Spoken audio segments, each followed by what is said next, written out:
sunny Copenhagen. Well, not really. We're in 8th grade from Møllerhøj Sports School.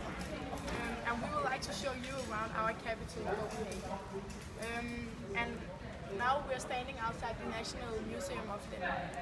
At the National Museum of Denmark, you can see a lot about Danish history. From the Ice Age to the Viking Age, and all the way through the Middle Age, and all the way to the present. At the museum there was a big exhibition about the Vikings, but it has now moved to the British Museum in London.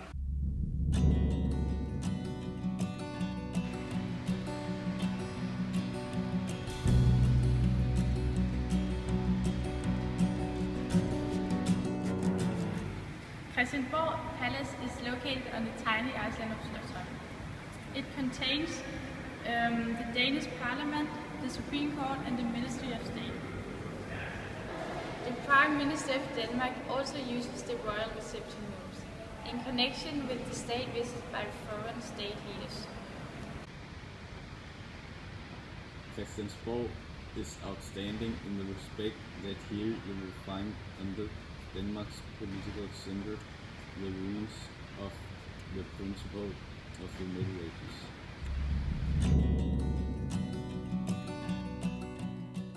Welcome, we're standing here close to Strøget in the center of Copenhagen, and we're going to present to you the Round Tower. The 17th century tower and observatory, Rundetårn or the Round Tower, is the oldest functioning observatory in Europe. It was built by the Danish king Christian IV in 1601.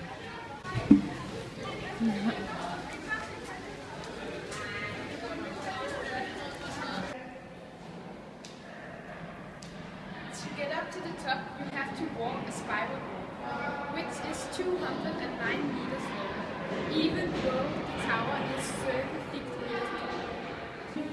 As you can see, the spiral walk is very wide.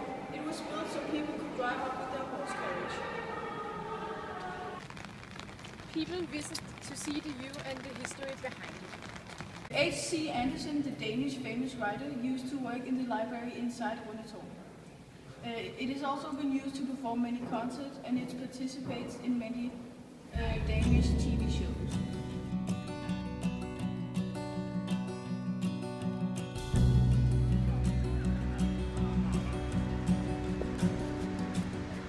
Hello again, we hope you are enjoying our tour. Right now we are at Rådhuspladsen. They started building the city hall in 1895 up to 1905, and the architect was Martin Liu.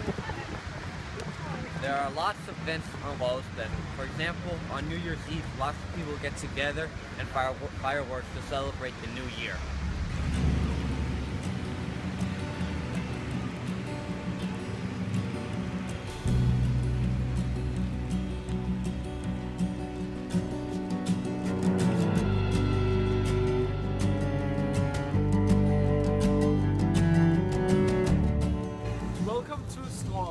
This is Denmark's and one of Europe's longest main streets and contains 1.1 kilometer shopping.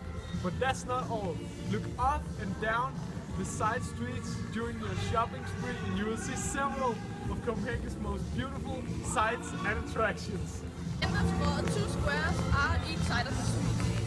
They are called Nytorv and Gamletorv, which means New Square and the Old Square. In the 13th century, Gamletorv was part of Absalon's town expansion. In 1606, Nytorv was used for it was used for punishing of criminals. This week is the Eurovision Song Contest week in Copenhagen, and the warm-up has begun. Welcome to Ny Carlsberg Glyptotek. This is an art museum founded in 1888 by the brewer Carl Jacobsen. It contains of two main departments, ancient and modern art, offering a unique combination of architectural surroundings. Of antiquities houses excellent collections of Egyptian, Greek, Etruscan and Roman art, crowding a delightful stroll through 3,500 years of art and history. The modern department consists of Danish paintings from the 19th and 20th century, also sculptures and French art from the same century. Hello and welcome to Amalienborg. Amalienborg is where the Queen and the Prince Consort Henrik lived during winter months. It was built by King Christian I in honor of Frederick V. It became the royal residence when Christian Borg burst down. Amalienborg is also known for the Danish Royal Guard patrol to Palace. The Danish Royal Guard music band accompanies the guard when the Queen is in her residence. On the Queen's birthday, the 16th of April, she goes out on her balcony to wave to the people. There comes many people and it's an old tradition. It's one of the most beautiful castles in Europe. It's famous for the architecture. Amalienborg is split up in 4 identical houses that was painted by 4 men who all have something to do with the royal family or their castle. Welcome to the Botanic Garden. The garden was built in 1870 and lies in the heart of Copenhagen. The garden is a living museum and contains Denmark's largest collection of plants. The garden's main task is to maintain a rich and living plant collection for research. The garden has 27 glasshouses and the most notable is the old palm house from 1874. It's 16 meters tall and it has small spiral stairs that lead to the top of the house. Botanical Garden also has an air-conditioned greenhouse that can recreate environments for Arctic plains. Another purpose of the garden is to develop a bigger interest in national and global nature values. The garden also have a cafe where you can order sandwich and something to drink. Hello and welcome to Christiania. Christiania is the free town of Copenhagen and without a doubt one of the most famous tourist attractions in Denmark. This controversial area is loved by many but has been a turning point for strong debate because of the locals' relaxed view on hash. Christiania was founded in 1971 when a group of people cut a hole in the fence to the military barracks in Bådsmandsgade. Right now the music genre dancehall is very famous in Denmark and most of the artists hang out on Christiania. On Christiania there are a lot of streets. One of them are called Pusher Street. On Pusher Street you can buy weed and other kind of drugs. The new Christiania are not the same as it was in the old days. The pusher has overtaken.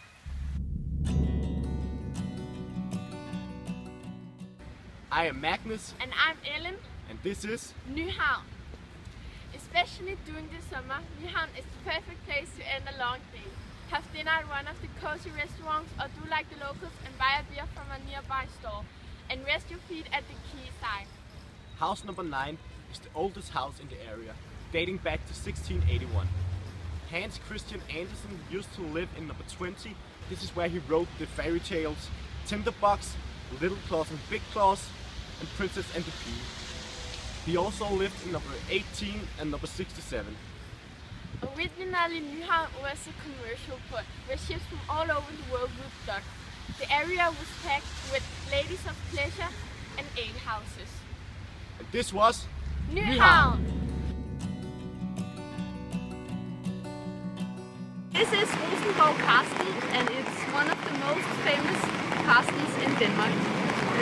Rosenborg was built by King Christian IV from 1606 to 1644. At Rosenborg Castle was the summer house of Christian IV, and later on it got inhabited by the royal family to 1720. In the basement of Rosenborg Castle you can see some pictures, you can see the famous Danish crown jewels, and upstairs you can see tapestries about the big Scandinavian War. You can also see pictures of King Christian VII's wife and her secret lover Struensee.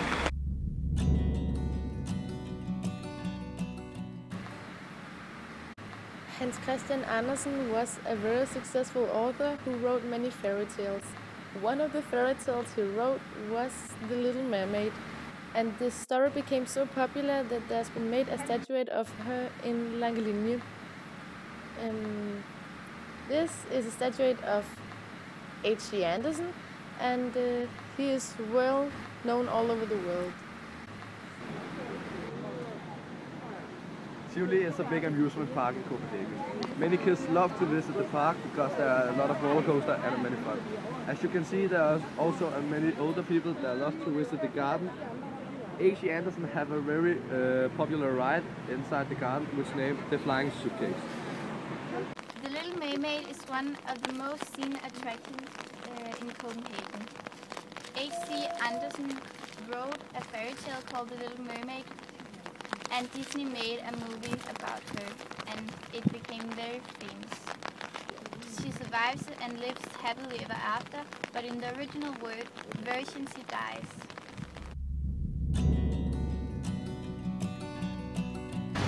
This is the National Gallery of Art. The museum opened in 1896, and you can see a lot of sculptures and paintings inside. At the museum there's always a big exhibition with many paintings. The museum has almost 9,000 different sculptures and paintings. We hope you enjoyed our tour around Copenhagen. Thanks for watching. Goodbye. Bye.